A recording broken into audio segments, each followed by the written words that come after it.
부자 청년과 예수님의 대화의 결말은 부자 청년이 물질이 많음으로 예수님의 권고를 받아들이지 못하고 근심으로 가니라. 이게 결말이에요. 그렇죠? 우리가 몇 시간을 통해서 이 부분들을 함께 나누어 왔는데 오늘 본문 말씀이 그 마지막 부분인 것 같아요. 이 부자 청년이 물질이 많다는 것, 그것은 그에게 있어서는 다른 것보다 물질이 우선이었다.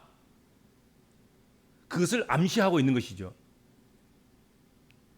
부자다, 물질이 많다, 단순히 그것이 하나님과 멀어질 문제가 아니고 또 그것이 하나님 나라나 영생에 들어가는 일에 사실 걸림돌이 되는 것은 아닙니다.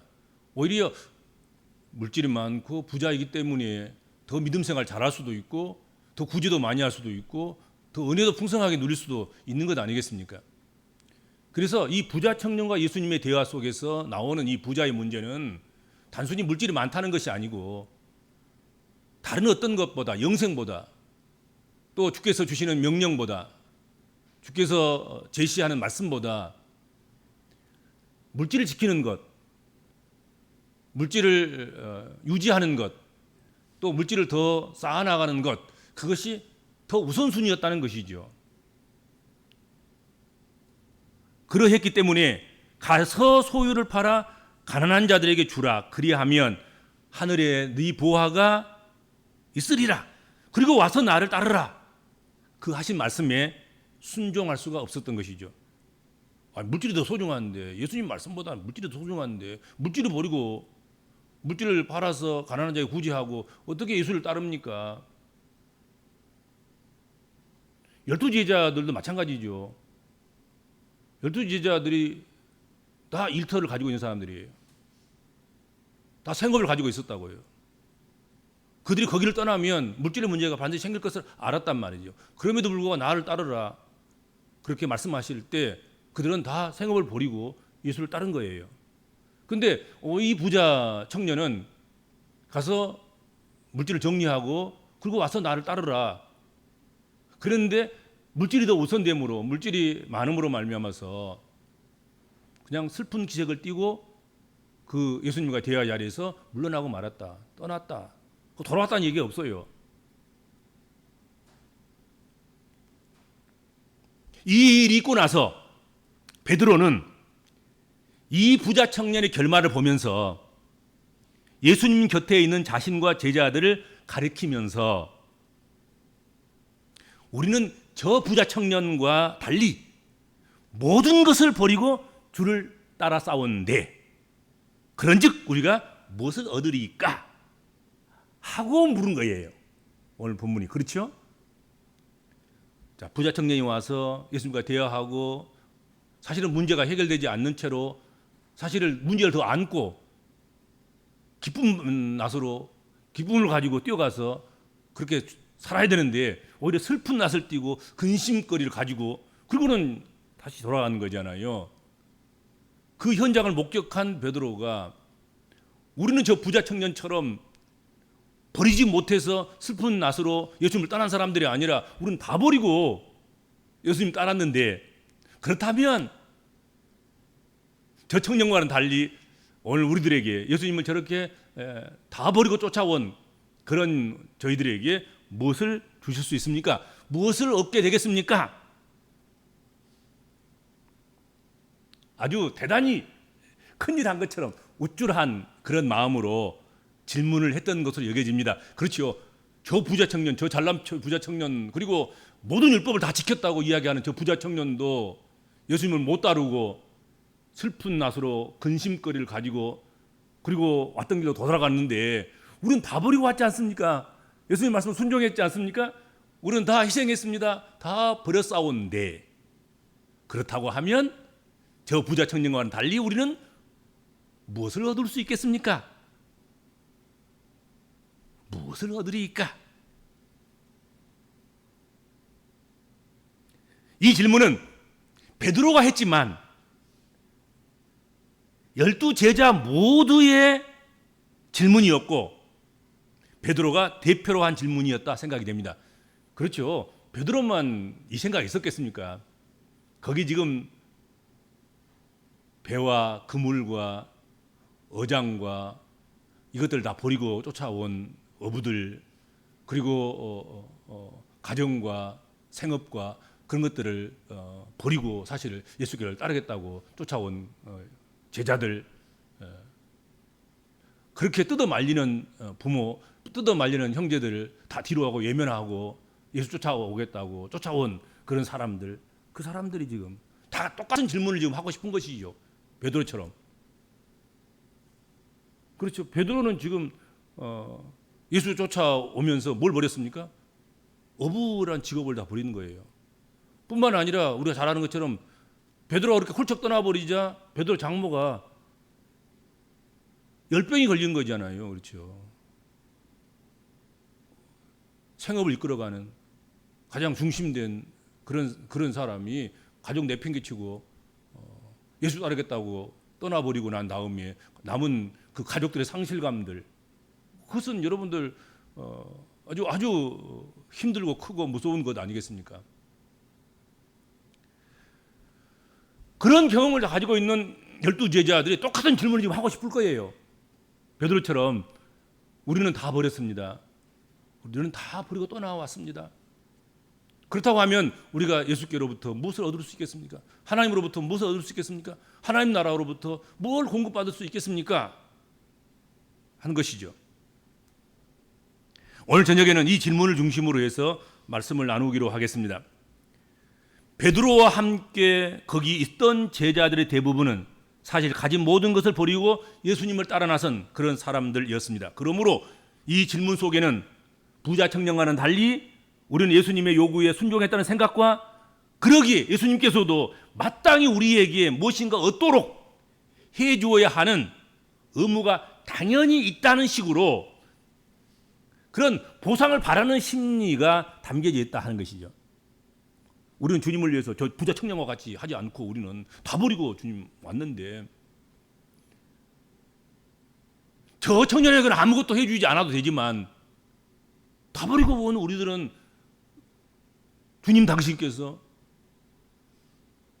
주님을 이 세상에 보내신 하늘의 아버지께서 우리에게는 당연히 뭔가 해주셔야 할 의무가 있지 않습니까? 우리 해주셔야 됩니다. 뭐 그런 식인 거죠. 그렇죠? 그렇습니다. 예수님을 따라 나선 제자들은 예수님을 따름으로 인해서 얻게 될 것을 바라고 있었던 것이 분명합니다. 제자들의 시대라는 것이 세상적으로 별 기대와 소망이 없을 때였고 오직 예수 그리스도를 따르는 것만이 희망이었을 때였습니다.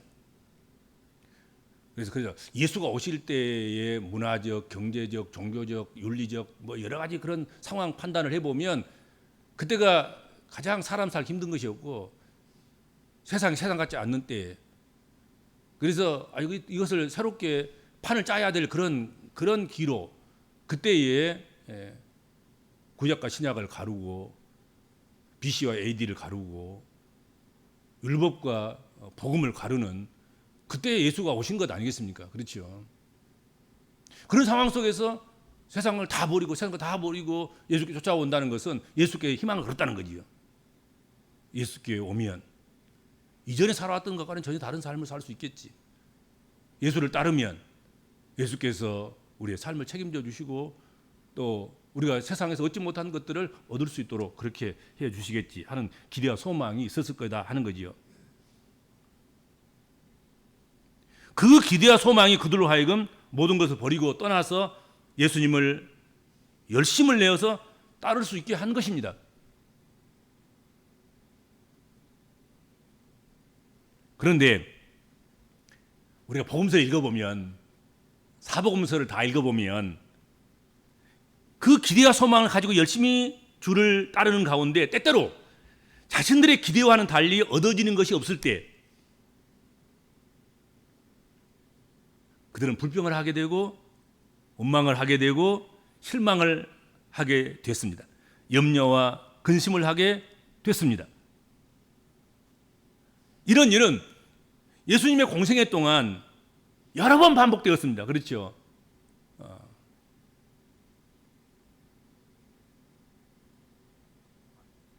예수님께서는 그런 제자들에게 언젠가는 대답을 해줘야 될 생각을 하시고 그렇게 계시던 참인데 이 부자 청년의 사건 끝에 제자들의 이 기대에 대해서 베드로가 질문해 오니까 거기에 대해서 몇 가지로 답변을 하신 것이 오늘 본문 말씀이라는 거지요. 그래서 오늘 그것을 좀 자세하게 살펴보도록 하겠습니다. 첫째로 모든 것을 버리고 예수를 따른 제자들에게 두 가지 형태로 주어지는 보상을 말씀하셨습니다. 그래, 너희 기대와 소망 내가 안다. 너희가 모든 걸 버리고 나를 쫓았은즉 내가 너희들에게 이런 형태로서 보상을 주겠다. 첫째로 나를 따르는 너희도 12보좌에 앉아 이스라엘 12지파를 심판하도록 하겠다. 그걸 약속했습니다. 두 번째로는 또 내 이름을 위하여 집이나 형제나 자매나 부모나 자식이나 전토를 벌인 자마다 여러 배를 받고 영생을 상속하리라. 그런 약속의 말씀을 하셨습니다. 분명히 주를 위해서 무엇인가를 버린 자는 말할 것도 없고 더욱이 모든 것을 버린 자들이 받을 것이 없을 수 없다는 그런 약속을 분명히 하십니다. 반드시 얻게 해주겠다 하는 약속을 하신 것이죠. 그것은 28절에서는 특별한 권세, 즉 12보좌에 앉아 이스라엘 12지파를 심판하는 지위, 그것으로 제시되고 있는 것입니다. 모든 걸 다 버리고 나를 위해서 나를 향하여서 나와서 나를 따르고 나를 순종하고 그렇게 했다고 한다고 하면 너에게 그만한 지위, 12지파를 심판하는 그 지위에 너희가 앉게 되고 서게 될 것이다 하는 약속을 하셨습니다. 그리고 29절에서는 주를 위해서 버리는 것에 여러 배의 보상과 또 영생이 제시됩니다. 이렇게 보상으로 주어진 보좌에 앉아서 심판하는 권세 그리고 여러 배의 보상은 하나님이 자기를 섬기는 자들에게 인간 사회가 생각하는 것보다 훨씬 더 관대하게, 더 놀랍게, 더 크게 주시겠다는 그 사실을 강조하고 있음을 우리가 보게 된다 하는 것입니다.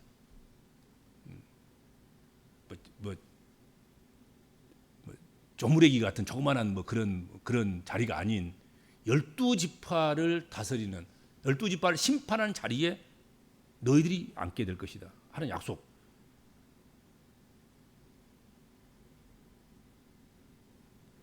지금 12제자 중에서 여러분 그걸 꿈꾸고 그걸 상상할 만큼 그만한 인물들이 있었다고 생각하십니까? 이스라엘 12지파를 다 통과하고 그들 위에 앉아서 심판할 만한 그런 자격자들이 있다고 생각합니까? 그런데 그 약속을 하시는 거예요. 보상으로서 너희가 기대할 수 없을 만큼 기대할 수도 없었던 보상이 이만큼 클 줄은 몰랐어요. 근데 그걸 주시겠다는 것이고 또 너희가 무엇인가를 잃어버렸고 버렸고 희생했고 그렇다고 한다고 하면 단순히 그냥 기대치만큼 주신 것이 아니라 여러 배, 그렇죠? 상상할 수도 없을 만큼 큰 것인 거죠. 그렇죠? 가끔 우리가 놀라는 것을 경험하지요. 놀라운 걸 경험하지요. 생각지도 않은데 스케일이 큰 사람들 보면 대단한 것이죠. 그렇지 않아요? 깜짝 놀라. 돈 씀씀이 어떤 것도 이 문제를 해결하는 그런 어떤 스케일, 이런 것들을 바라볼 때 저 꼼생이가 저런 일을 할 수 있을까? 그랬는데 할 수 없는 기대치보다 훨씬 더 큰 그런 일들을 감당해 나갈 때 내 기대가 잘못됐고 내가 저 사람을 바라보는 그 바라보는 시각이 내가 잘못됐구나 그렇게 생각을 하지 않아요. 그런데 오늘 성경에서는 바로 예수께서 제자에게 약속하신 그 약속이 거기에 비교하겠냔 말이에요. 훨씬 하나님의 관대하심, 풍성하심, 한 1, 2만 원 들었을 줄 알았더니 거기 보니까 뭐 수표로 뭐 1,000만 원짜리 몇 장 들었다든지 뭐 1억짜리 몇 장 들었다든지 뭐 이 정도인 거죠 지금. 깜짝 놀라가지고 막 벌벌 후들들 떨릴 수밖에 없을 만큼 그런 거예요 지금 여러분요. 그런 거 한번 경험해 보셨습니까?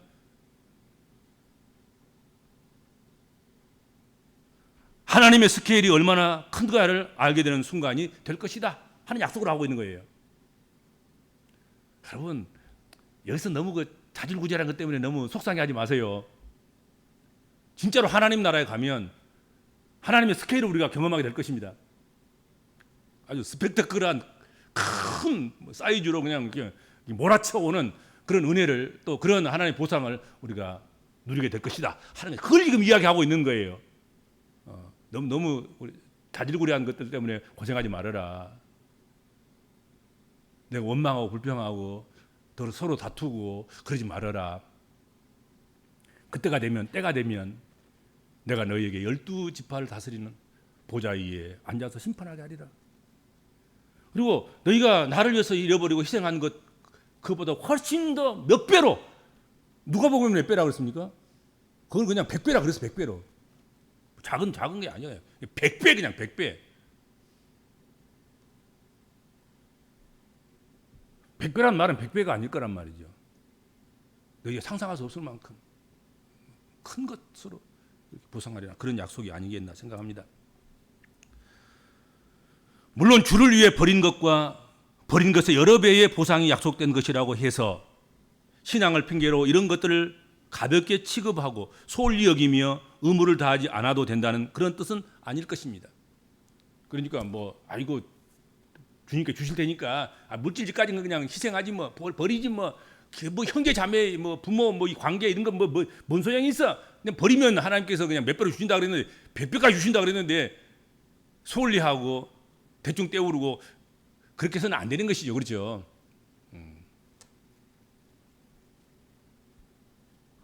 하나님께 주신 관계도 소홀히 여기지 말고 명절이 되었다고 해서 우리 하나님 믿는 사람인데 인간관계 이거 별것이나 대가니 이거 포기하면 하나님께서 100배로 주실 텐데 그리고 함부로 하고 소홀히 하고 그러면 안 되는 거예요. 그렇죠? 오히려 더 소중히 여기고 더 귀중히 여기는 가운데 귀중히 여기는 것을 희생했다. 그럴 때 100배인 거예요. 자, 그럼 두 번째로 이런 것을 받게 될 때에 대해서 때와 기한 때에 대해서 말씀하셨는데 세상이 새롭게 되어 인자가 자기 영광의 보좌에 앉을 때라고 이야기되어 있습니다. 언제 그러면 그 보상이 옵니까? 언제 광역화된 우리가 기대하기 어렵고 힘든 그런 사이즈로 크신 그런 보상을 우리에게 주실 수 있습니까? 언제입니까? 때가 언제입니까? 기한은 언제입니까? 기회가 언제 오는 것입니까? 세상이 새롭게 되어 인자가 자기 영광의 보좌에 앉을 때라고 분명하게 밝혀놓고 있습니다. 때와 기한의 문제에 시험당하는 일이 많습니다. 하나님만 아시고 하나님이 결정하시는 때와 기한인 것입니다.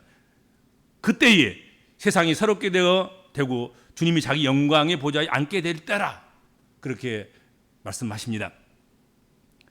그런데도 불구하고 늘 때를 자신이 필요한 때로 생각하고 기대하기 때문에 만족이 없고 왜 안 주시느냐 그렇게 따지는 일을 하는 일이 발생하게 됩니다. 불평과 원망이 생기게 되는 것입니다. 그렇죠? 하나님이 정하신 때가 아니고 우리 때를 생각한단 말이죠. 이때여야 되는데 하나님 이때여야 됩니다. 하나님 때는 관계 없어요. 하나님 때는 나는 관심 없어요. 내 때에 해주셔야 됩니다. 이런 거죠 우리는.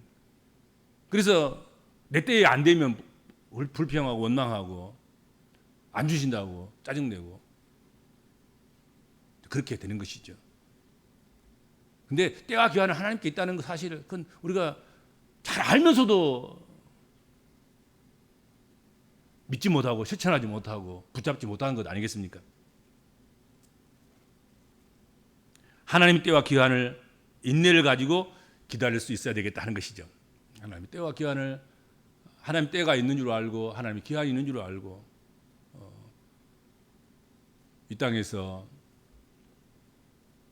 우리가 받지 못하면 하나님 나라에서 받을 줄 믿고 오늘 아니면 또 내일이 있고 내 때가 아니면 내 다음 때가 될 수도 있고 그건 정하시는 것은 하나님이다. 근데 하나님은 안 주신 분은 아니다. 반드시 주신다.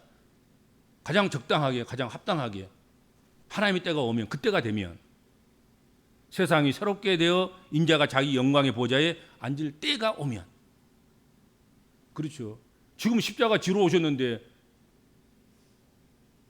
죽어지러 오셨는데 세상 죄를 죽어가는 어린 양으로 희생 제물이 돼서 그렇게 피를 흘리러 오셨는데 그가 줄 수 있는 또 줘야 할 그런 때는 부활하시고 그렇죠. 하나님 나라에 들어가서 그리고 부어주실 십자가 이후의 부활 그것을 통해서 주어질 그것을 지금 이야기하고 있는 것이 아닌가 생각이 돼요. 그렇죠. 예수께서 지금 이 약속을 하신 것은 그러나 지금은 우리가 함께 십자가를 져야 할 때고 지금 우리가 함께 피를 흘려야 할 때이고 지금은 우리가 함께 우리가 무능하게 제물이 되어야만 죽어지는 희생 제물이 되어야 할 그래야만 오는 부활 영광의 나라 거기서 이분 약속을 하고 있는 것 아니겠습니까? 그렇죠? 그래서 하나님의 때와 기한을 자꾸 내 시각 내 눈으로만 바라보면서 왜 안 주십니까? 이때가 좀 멋지지 않습니까? 이때 딱 주시면 이때 좀 나타나 주시면 얼마나 좋겠습니까? 그러면 나 체면도 좀 세워지고 근데 그게 아니라는 거죠. 내 체면 살리기 위해서 하나님께서 때를 정하신 것이 아니다. 하나님의 때가 하나님의 기한이 있어서 하나님의 때가 되고 하나님의 기한이 되면 그렇게 하신다 하는 것을 분명하게 말씀하고 있다 하는 것이죠. 그렇죠? 자, 그다음 마지막으로 세 번째로 그러나 먼저 된 자로서 나중되고 나중된 자로서 먼저 될 자가 많으니라 그렇게 말씀했습니다. 여러분 기대하지 않는 것이 가장 좋을 수 있습니다. 기대하지 않으면 실망도 하지 않아요. 기대하지 않는 것이 가장 행복할 수도 있습니다. 기대하지 않으면 갈망할 것도 없고 갈망이 없으면 실망할 것도 없는 거지요. 그렇죠? 우리가 주를 위해서 버리고 떠났으면 됐고 지금 주님과 함께하면 된 것으로 생각하면 더할 나위 없이 행복한 제자들이 될 수 있었던 것이죠. 자꾸 우리가 이것을 버리면 무엇을 주시렵니까? 주실 줄로 믿습니다. 그리고 우리가 기대하는 것보다 훨씬 더 좋은 것으로 주셔야 됩니다. 그런 것 때문에 우리가 자꾸 시간을 정하게 되고 기회와 기한들을 살피게 되고 그래서 그때가 안 되면 그때가 주어지지 않으면 또 오는 것이 작으면 원망하게 되고 불평하게 되고 기대와 소망이 무너졌다고 한숨을 쉬고 이제 그런 거 아니겠습니까? 그렇죠? 처음부터 그냥 주는 것으로 끝나고 사랑하는 거 끝나고 사랑은 그냥 내리사랑하는 거야. 그리고 그냥 사랑하고 그냥 지나가면 끝날 것을 내가 주었는데 내가 얼마나 희생했는데 내가 얼마나 고생했는데 내가 얼마나 거두었는데 이게 뭐야? 뭐 이런 식이면 사실 행복이 무너지게 되는 것이죠.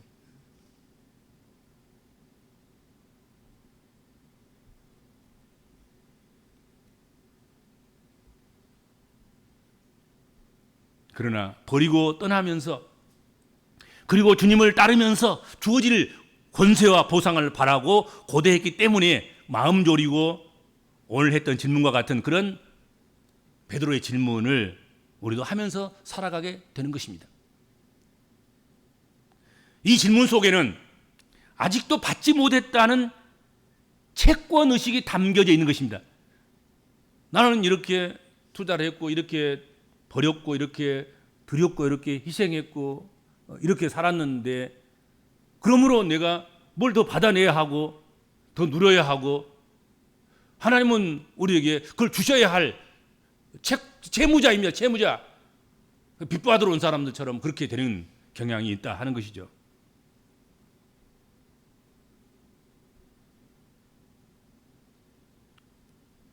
그러니 어떻게 보면 이 질문은 행복한 질문이라기보다는 정당한 정상적인 보상을 못 받으면 어떨까? 그런 마음이 담겨져 있는 불행한 질문이 아닌가 생각이 돼요. 언제 주시렵니까? 얼마만큼 주시렵니까? 늘 내가 희생한 만큼 내가 이렇게 했는데요, 저렇게 했는데요. 근데 언제 주시렵니까? 얼마만큼 주시렵니까? 이러다가 내가 못 받으면 어쩌지? 그런 삶이 행복할 수는 없는 것이죠. 그렇죠?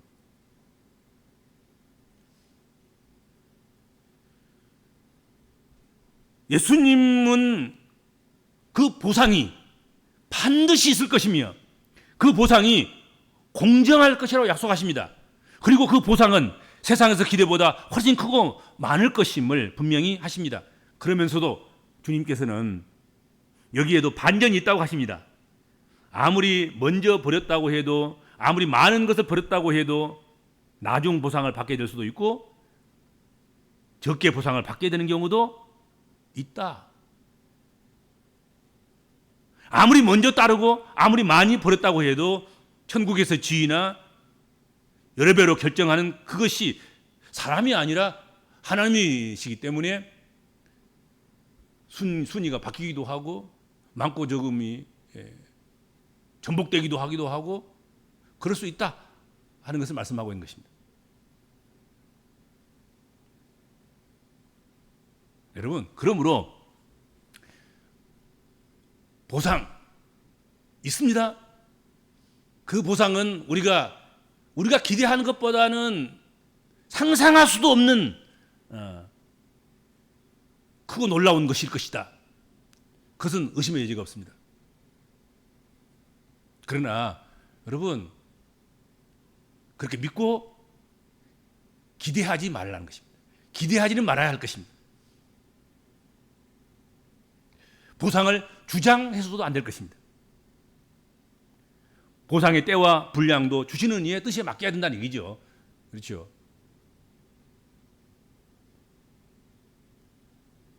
채권자처럼 안 주면 꼭 찾겠다고 생각하는 그런 자세, 그게 이제 교만이고, 그게 거들먹거리는 것이고, 내가 이만큼 했는데 이만큼 받아내야 되겠어, 뭐 그런 자세가 그것이 온당한 믿음의 자세냐? 아니다 이거지, 그렇죠?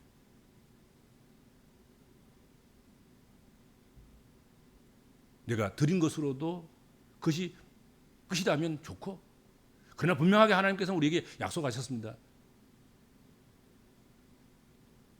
우리가 상상할 수도 없는 지위에, 우리가 상상할 수도 없는 여러 배로 약속하셨는데, 하나님이 기한 거 하나님의 때에 줄 줄로 믿습니다.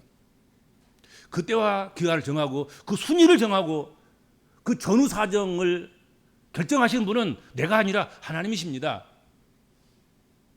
하나님의 뜻을 맡겨야 되는 거죠. 그렇죠? 전적으로 하나님의 뜻을 맡겨야 됩니다. 전적인 은혜로 여겨야 된다. 이 모든 것들을. 그것이 주님의 제자들로 살아가야 할 삶의 모습이고 하나님의 자녀로 살아가는 삶의 모습일 것이다. 또 이어야 한다. 그런 생각을 오늘 말씀을 통해서 해보게 되는 것입니다. 기도하겠습니다. 주님 감사합니다. 이미 우리는 많은 것을 받았고 넉넉히 받은 자임을 고백합니다. 그러나 하나님께서 우리가 주님을 위해서 믿음으로 살고 순종의 삶을 살고 희생하고 섬기고 버리는 삶을 살아갈 때 우리가 생각지도 못할 그런 광대하고 크고 위대하고 그런 것들로 하나님께서 우리를 위해서 보상을 예비해 놓으시고 때와 기한을 따라서 저희들에게 적당하게 부어주실 줄을 믿습니다. 그 때와 기한을 정하신 분은 하나님이시고 그 분량을 정하신 분도 하나님이심을 믿습니다. 그러므로 이 모든 것을 전적인 하나님의 은혜의 손에 맡기고 그렇게 살아갈 수 있는 저희들 되게 하여 주시옵소서. 믿음으로 산다는 것, 그것은 때와 기한을 내가 결정하는 것이 아니라 하나님이 결정하시며 먼저 된 자와 나중된 자를 어떻게 처리하시고 취급하시고 어떻게 다루시는 건 그것도 그것을 정하신 분도 우리가 아니라 하나님이심을 믿고 하나님께 맡기는 삶이 곧 믿음의 삶이고 그것이 신앙의 삶임을 고백합니다. 우리로 하여금 전적인 모든 것들을 다 주님께 의탁하고 의뢰하고 맡기고 온전히 감사하며 그렇게 살아가는 그 믿음의 삶이 되도록 인도하여 주옵소서. 예수님의 이름으로 간절히 기도하옵나이다. 아멘.